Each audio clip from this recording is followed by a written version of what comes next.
ഇവിടെ നോക്ക്. എന്നെ കണ്ട് പേടിക്കൊന്നും വേണ്ട. നിന്റെ എൽഡർ സിസ്റ്ററായിട്ട് എന്നെ കണ്ടാ മതി. നിന്റെ കണ്ണിൽ എന്തോ ഒരു സത്യം മറഞ്ഞിരിക്കുന്നുണ്ട്. ഇല്ല മാഡം, അങ്ങനെയൊന്നുമില്ല. നീ പറയുന്ന കാര്യം വിശ്വസിക്കാനും പറ്റുന്നില്ല, വിശ്വസിക്കാതിരിക്കാനും പറ്റുന്നില്ല. പെട്ടെന്ന് ഈ കൊലയാളിയെ പിടിക്കണമെങ്കിൽ നീ കൂടി സഹകരിക്കണം. അവനെപ്പറ്റി വേറെന്തെങ്കിലും പറയാനുണ്ടോ? എല്ലാവർക്കും കരിക്കെടുത്തോളൂ. ശരി മാഡം. പറയൂ. മാഡം, ഞാൻ അവൻ്റെ കൂടെ മാക്സിമം ഒരു 4 മണിക്കൂർ ഇരുന്നിട്ടുണ്ടാവും. ആ 4 മണിക്കൂറും ഞാൻ എൻ്റെ കഥ പറയല്ലാതെ അവനെക്കുറിച്ച് ഞാൻ ഒന്നും ചോദിച്ചിട്ടില്ല മാഡം. മരിച്ചുപോയ ആ 3 പേരെ കുറിച്ച് മാത്രമാണോ സംസാരിച്ചുകൊണ്ടിരുന്നത്?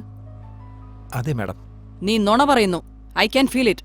ടെൽ മീ, എന്താ നടന്നതെന്ന് വിശദമായിട്ട് പറ. അത് പിന്നെ മാഡം, ഞാൻ കൊടുത്ത ലിസ്റ്റിൽ മാഡം അവിടെ നിൽക്കുന്നു മാഡം. പിടിക്കും മാഡം അവനെ. ഏയ്